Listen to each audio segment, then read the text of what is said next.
Bonjour à toutes et à tous, goeiedag allemaal. Bienvenue sur ce podcast du think tank Marketing and Sustainability de BAM.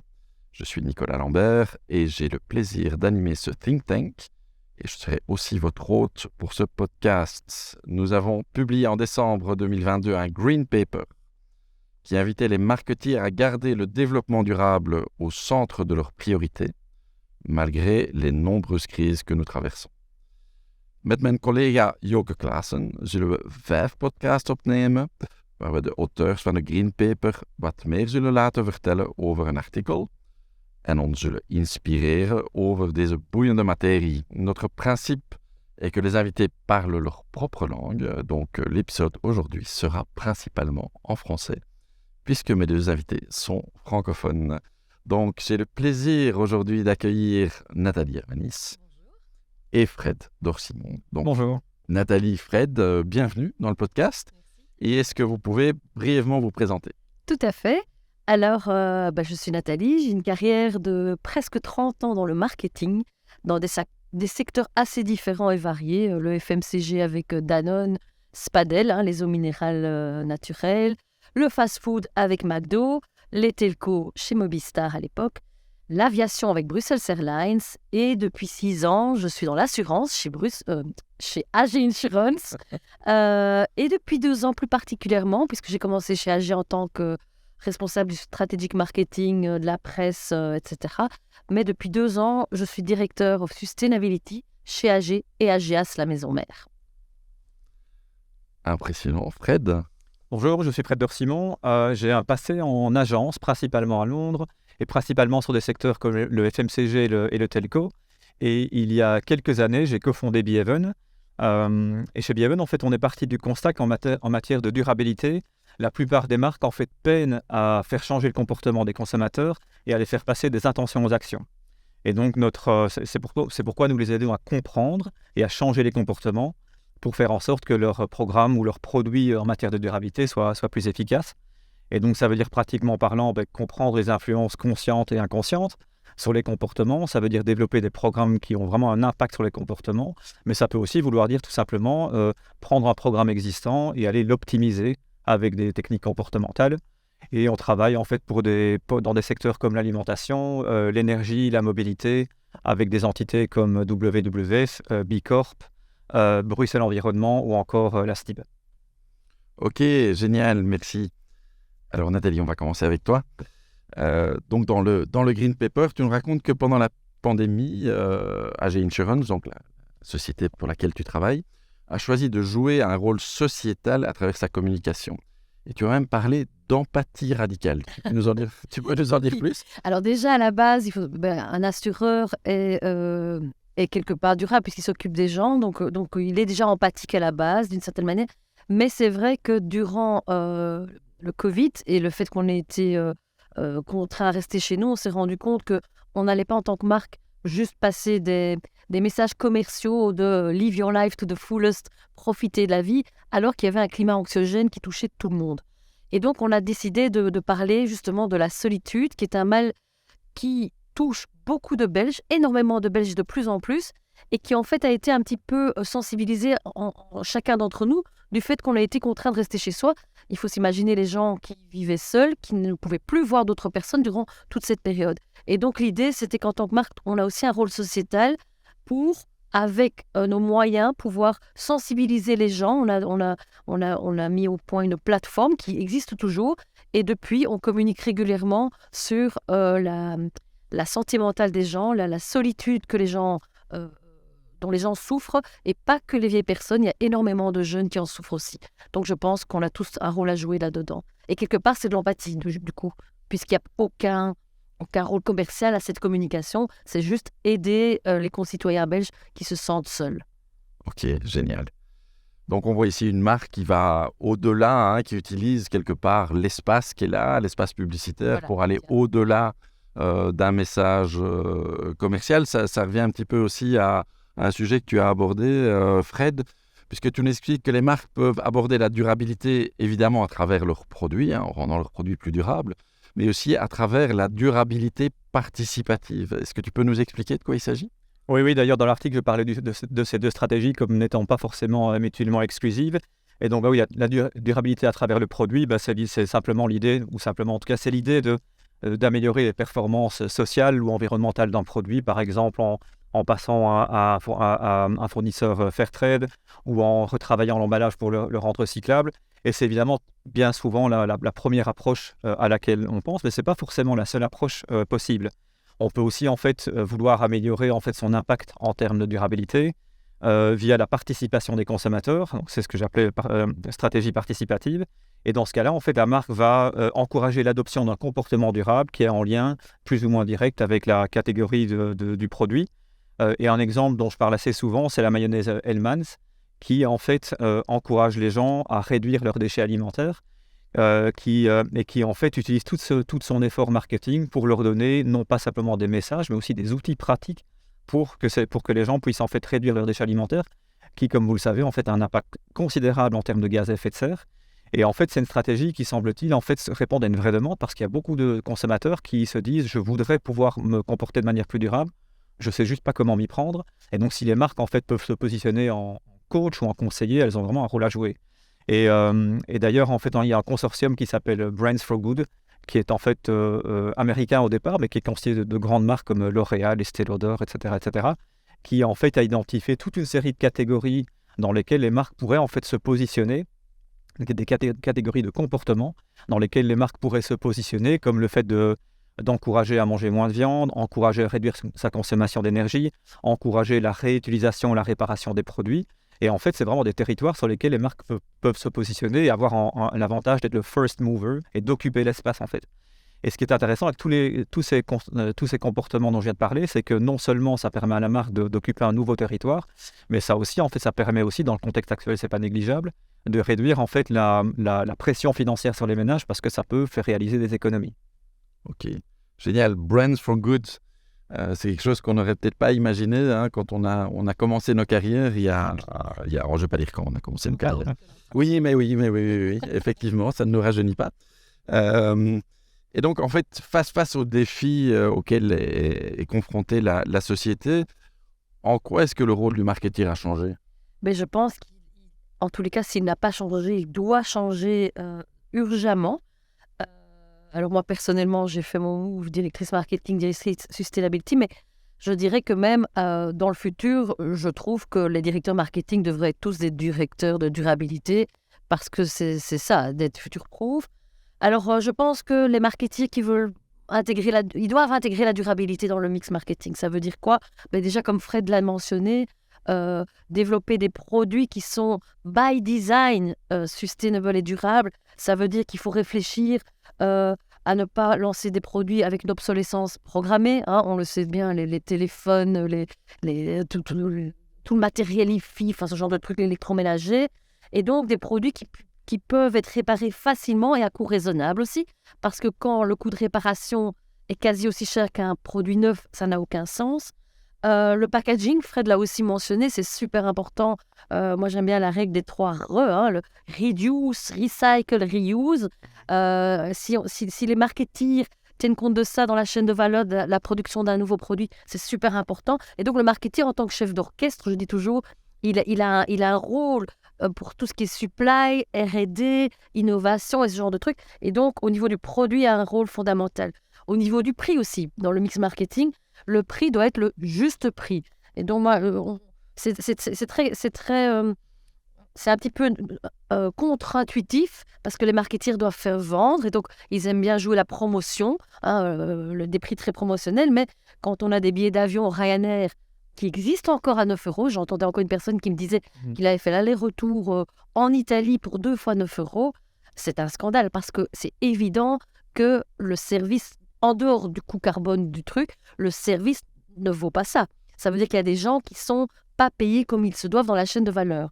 Idem pour la baguette, donc le pain français chez Leclerc à quelques centimes. Ça veut dire que les petits producteurs de pain, il y a plein de métiers qui vivent de ça, qui ne sont pas respectés. Donc le juste prix, ça ne veut pas dire spécialement le prix le plus abordable, mais aussi un prix abordable, parce qu'on le voit souvent malheureusement, tout ce qui est durable, le bio, les voitures électriques, ne sont accessibles qu'aux plus aisés d'entre nous. Donc, il y a une complexité par rapport au positionnement prix. Puis, place, distribution, privilégions en tant que marketing les circuits courts et les moins lourds en carbone pour le fait de distribuer nos produits.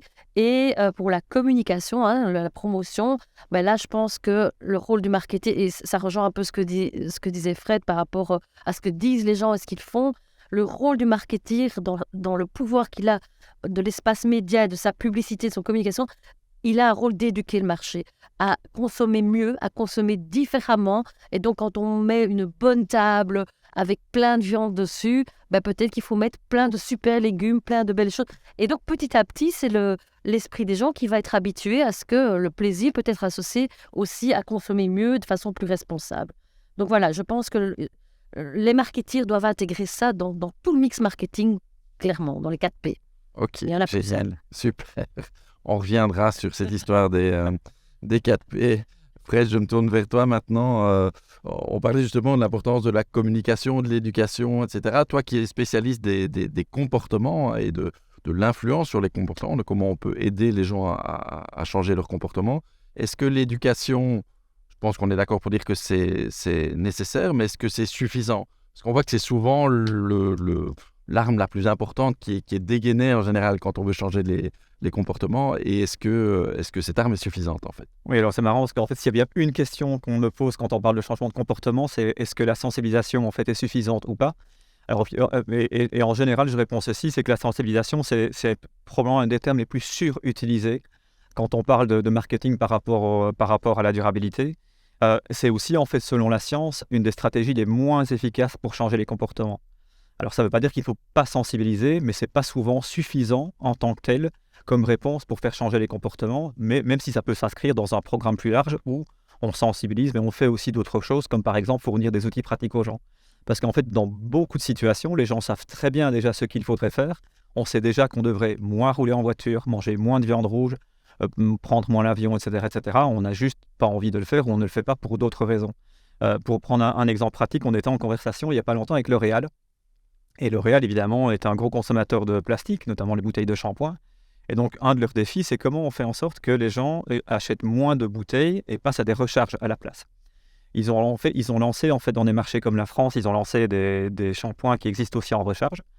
Et ils ont fait de la communication par rapport à ça. Et ça tombe à plat, ça ne fonctionne pas très, très bien.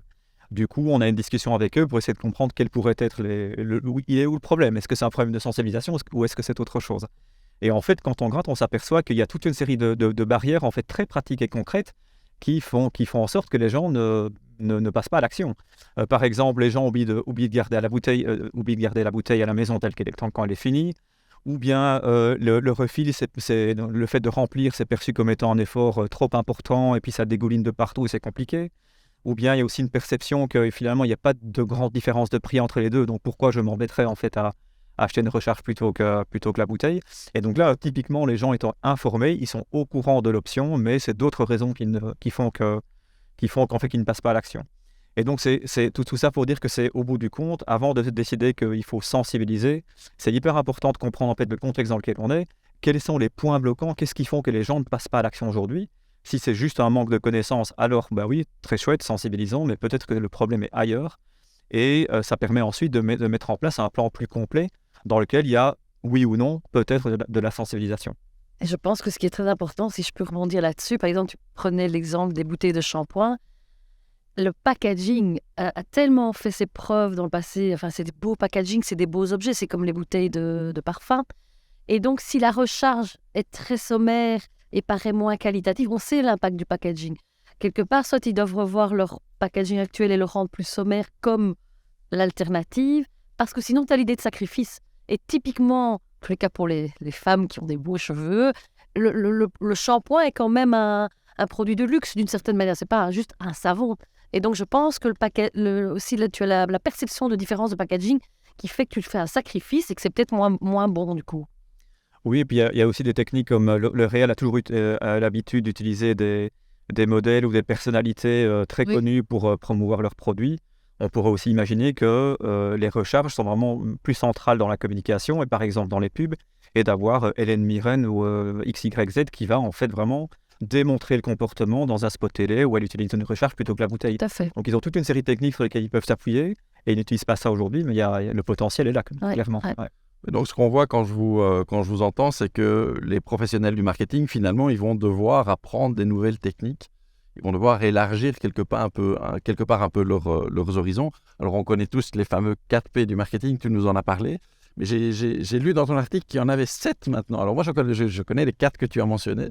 Mais apparemment, il y en a 7. Donc, est-ce que tu peux nous en dire plus? Oui, tout à fait. Donc, j'ai parlé du produit, place, prix, promotion. Un qui est très important, c'est évidemment le profit, un profit d'essence qu'on veut dire aussi. Moi, j'aime bien, je préfère prospérité. Pourquoi c'est important, surtout dans le cas de la durabilité, parce que souvent on entend, enfin en tous les cas avant, c'était soit on fait de l'argent des capitalistes et ça peut va des rétro-satanas pour toute la cause écologique, plutôt dans la sobriété, ce genre de choses. Mais non, en fait, une entreprise, c'est normal qu'elle fasse du profit. Il doit être décent, on est bien d'accord. Il doit être bien réparti, bien repartagé, acquis de droit. Mais il doit être présent parce que l'entreprise, elle doit payer ses travailleurs. C'est des familles qui peuvent vivre de ça. Et parce que pour être durable, une entreprise doit être profitable. Et donc, moi, je reste persuadée, bon, je fais Solvay aussi, je suis une business girl, donc je reste persuadée qu'il est sain d'avoir un profit décent. Après, parfois, il est peut-être parfois indécent. Et donc, à voir comment il est repartagé. Donc, le profit. Et puis alors, les 2 autres P, c'est la planète et people, les gens. En fait, le rôle des marketeers et aussi de tout l'écosystème autour des marketeers. Donc, les agences de pub, les médias, la communication, les RP. Comme je le disais, c'est crucial pour éduquer, informer et donc vraiment sensibiliser, j'allais dire, mais pour que les gens aient un comportement différent vraiment dans une direction qui est respectueuse de la planète et des personnes. Parce que, et ça j'aime à le dire, comme je travaille pas mal sur tout ce qui est ESG, environnement, social, gouvernance, il y a très souvent une tension entre le E et le S. Si on travaille très fortement sur le climat a un coût, c'est inévitable, c'est vastement, et malheureusement c'est souvent aux dépens du coût du S, du social. Et donc c'est très complexe. Et donc les marketeurs ont un rôle là-dedans pour éduquer, mais de façon positive et constructive. Parce que, par exemple, moi, je ne suis pas du tout adepte de l'écologie punitive qui dit qu'on doit tous se sacrifier, que tout va être... Enfin, voilà. Donc, on peut continuer à être heureux, mais différemment, en fait. Voilà. Tout à fait. Ok, ça, on peut compter sur les marketeers en général oui. pour créer des vibes positives autour des choses, mais c'est vrai que c'est important. Il y a une notion qui est complexe quand on en discute avec les marketeers, c'est la notion de décroissance, en fait. Parce que c'est vrai que c'est... les gens on est tous à peu près de la même génération ici autour de la table. Nous, on a été quelque part brainwashés à cette idée de croissance. C'était vraiment le mot-clé de nos carrières, etc. Et puis maintenant, on nous parle de décroissance.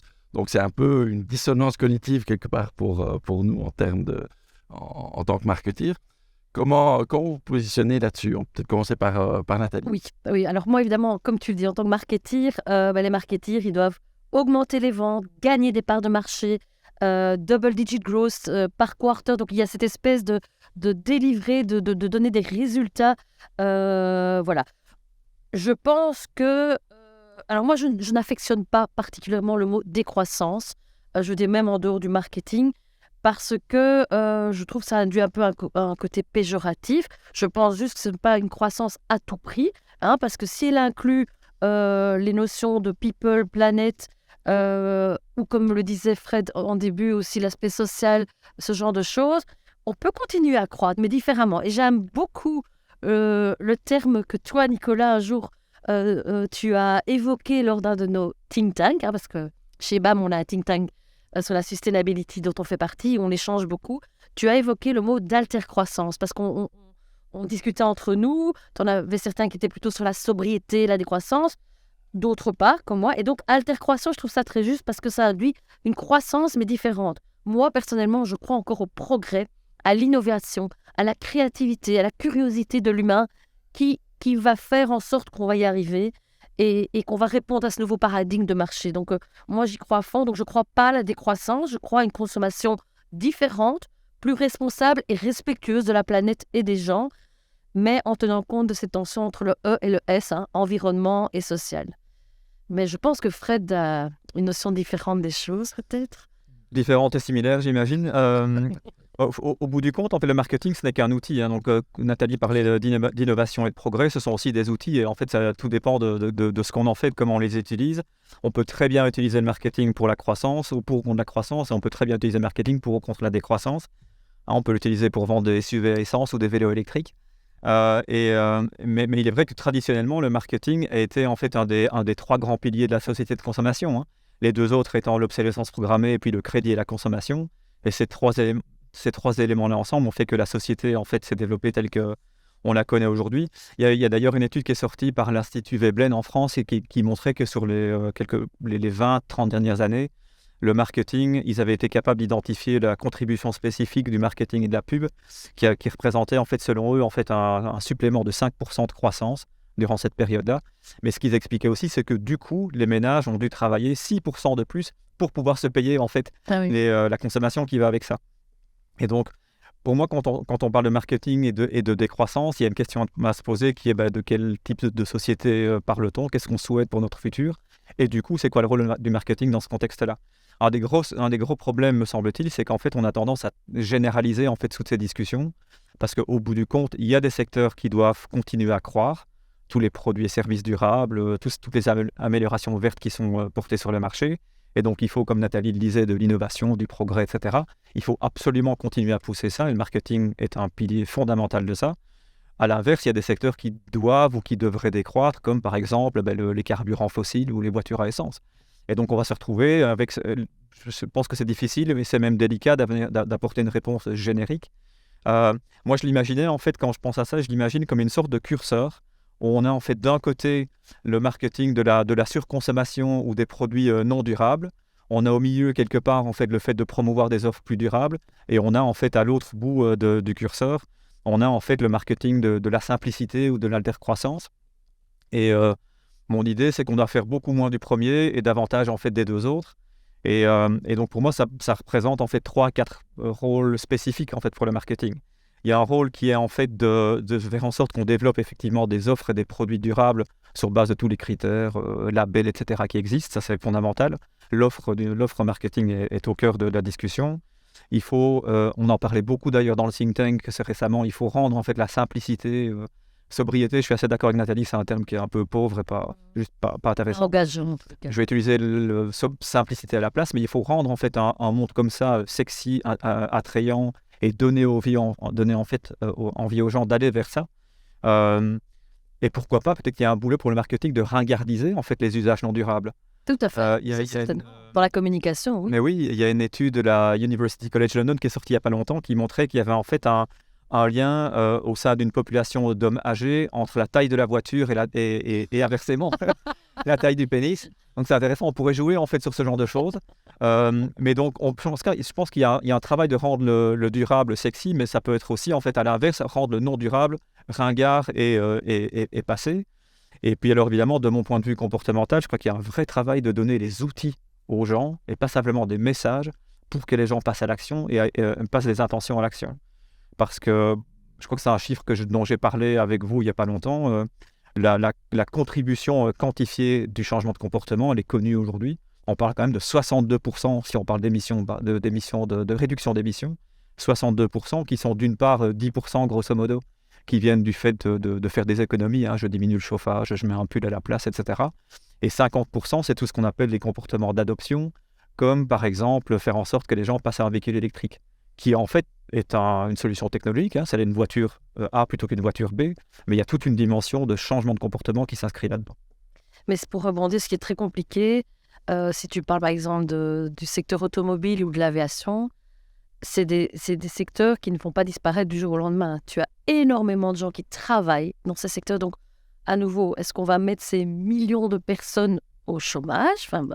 Et donc je pense, et en plus tu as des millions de consommateurs qui adorent, comme tu le dis, rouler en voiture et voyager, prendre l'avion. Donc, je pense que tu disais les trois étapes là. Oui. Voilà. Je pense qu'il y a aussi ces secteurs qui sont compliqués, qui sont très émetteurs de CO2, mais qu'on doit accompagner dans leur transition. Parce que c'est utopique de penser que demain, il n'y aura plus de voitures. Et d'ailleurs, les voitures électriques c'est pas la solution, hein, c'est une des alternatives un peu moins, mais ça reste polluant, hein, on le sait tous. Donc, comment est-ce qu'on accompagne ces marketeers? Parce qu'on disait l'altercroissance, ok, aujourd'hui, dans la plupart des compagnies, les KPIs des marketeers, ça reste la croissance et l'augmentation des parts de marché et le profit. Donc, comment on accompagne, et c'est là qu'il y a un gros challenge, je pense, pour nos collègues marketeers qui travaillent dans ce genre de secteur, comment on accompagne leur transition, en fait. Oui, c'est intéressant parce que du coup, il y a un rôle une partie du boulot peut être fait au sein du secteur du marketing, mais il y a aussi en fait une partie du boulot qui est beaucoup plus large. Quel type de société on veut être et les notions de profit, etc. sont aussi beaucoup plus larges que le marketing. Oui, et là, je pense que le rôle du public, des politiques, est énorme. Hein. Enfin, tout à fait. Rôle public, société civile, des citoyens et aussi, je pense, pouvoir faire face à ces défis et pouvoir comprendre effectivement que c'est du changement. Le changement, c'est toujours compliqué. L'être humain n'a pas dans sa nature de changer. Et donc, je crois que de nouveau, en tant que professionnel du marketing, il y a une notion d'empathie pour comprendre en fait la situation dans laquelle sont les différents acteurs et pouvoir les accompagner. Et en fait, on n'aime pas changer dans ce changement. On n'aime pas changer quand c'est pour un moins bien.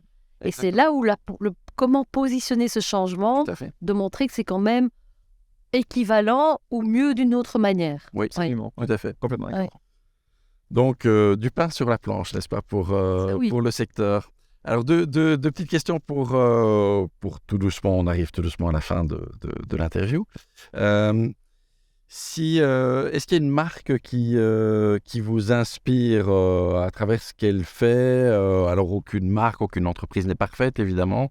Mais est-ce qu'il y a une marque que vous aimeriez citer en exemple?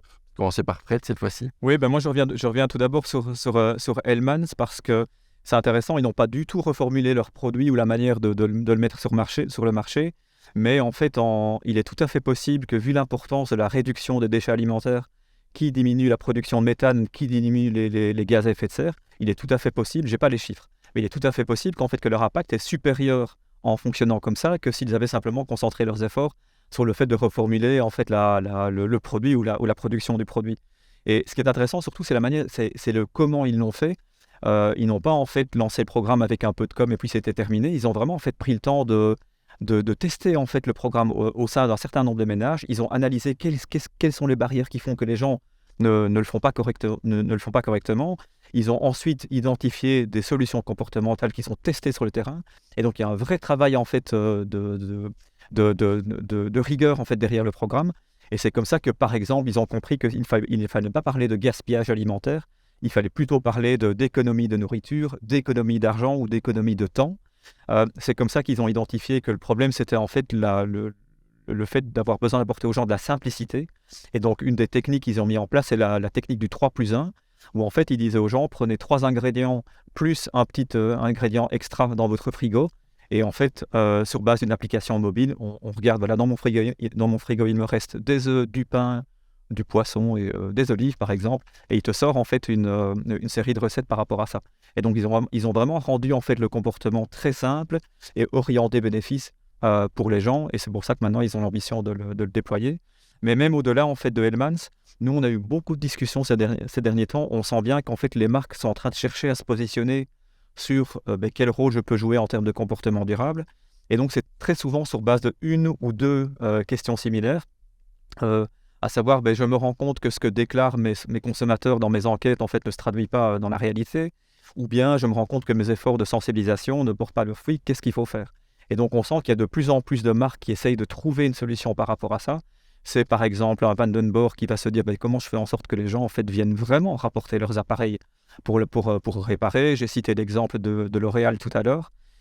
Et donc, je pense que le bon exemple, c'est aussi en fait toutes ces marques qui de plus en plus essayent de trouver un rôle pour elles-mêmes dans ce contexte-là.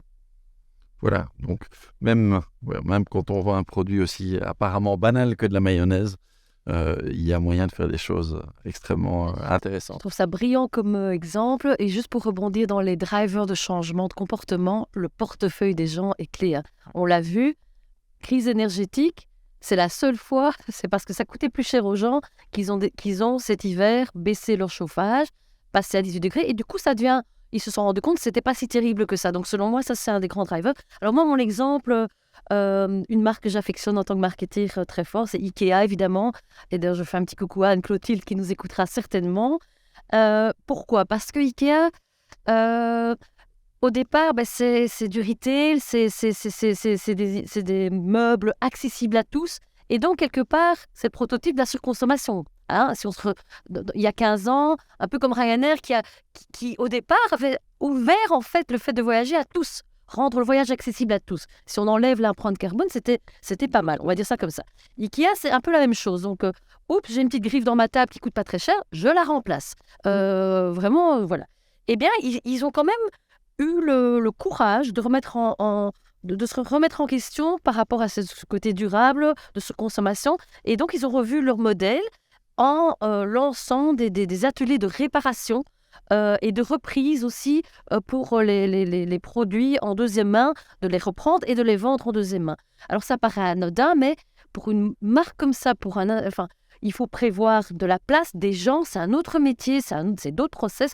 Et donc, je trouve qu'ils sont, malgré leur empreinte qui doit être conséquente, ils osent, avec leur taille, se remettre en question fondamentalement et du coup, c'est authentique.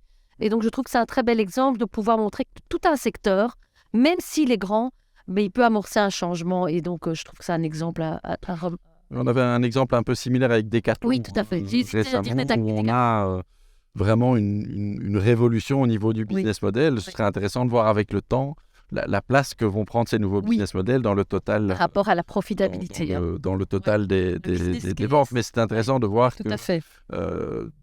D'aussi grandes entreprises qui, a priori, sont très rentables avec leur business model actuel, investissent dans des business models alternatifs. Et ce qui est intéressant, c'est qu'elle montre aussi le chemin. C'est des marques qui sont tellement emblématiques qu'elles montrent aussi le chemin. Lead by example, oui, absolument. Oui. Ouais. Alors, peut-être pour terminer, comme dernière question, si vous aviez un conseil à donner aux marketeers, aux gens de la profession, pour peut-être être une force positive au niveau de la société, quel conseil est-ce que vous donneriez, Nathalie ? Alors moi, je dirais oser penser out of the box, évidemment, innover, faire rêver, communiquer, même les petites étapes, parce que le lead by example, c'est important, enthousiasmer et pour inciter les gens en fait, vers la transition naturelle, vers un monde plus durable. Moi, je compléterais ça en disant qu'il faut se former. En fait, il y a aujourd'hui, ma perception, mais je pense qu'elle est partagée par beaucoup de monde, c'est que le niveau de connaissance par rapport à la durabilité et à la transition écologique au sein du monde du marketing est quand même encore beaucoup trop faible. Or, ça devient quand même absolument central et stratégique au sein de la société. Et un des rôles du marketing, c'est tout de même de comprendre la société dans laquelle on évolue et trouver son rôle en fait dans cette société. Et la bonne nouvelle, c'est qu'il y a en fait toute une série de contenus pour différents niveaux de contenus de formation qui existent. Et donc, c'est très facile aujourd'hui de se former sur ces sujets-là, notamment les efforts de BAM. Nathalie parlait tout à l'heure du think tank. Bon, BAM, il y a un groupe durabilité sur LinkedIn sur lequel on partage toute une série de contenus. C'est peut-être un point de départ, mais il y en a tout plein d'autres. Mais surtout, formez-vous par rapport à ces enjeux-là, c'est absolument crucial. Et d'autant plus pour les gens qui viennent de rejoindre, les jeunes qui viennent de rejoindre le secteur, ça va devenir, en fait, le marketing va évoluer vers la durabilité, ou en tout cas va être quelque part là au milieu entre ces deux notions-là. Et donc, c'est important de pouvoir opérer sur ces sujets-là. Mais pour les plus âgés d'entre nous aussi, moi j'ai suivi la formation à Cambridge sur la durabilité. J'ai repris mes études et puis voilà. Oui, c'est important. Faites comme Nathalie. Voilà, ouvrez, c'est formidable parce que ça ouvre plein d'autres horizons et plein de choses extrêmement passionnantes. Merci à vous deux pour tout ce que vous nous avez partagé. Merci aussi à l'équipe de BAM pour l'organisation. Alors, il va y avoir 4 autres épisodes, donc n'hésitez pas à les écouter. N'hésitez pas à consulter notre Green Paper qui est toujours accessible sur le site de BAM, marketing.be. Et puis voilà, merci, et puis à un prochain épisode. Merci beaucoup. Au revoir.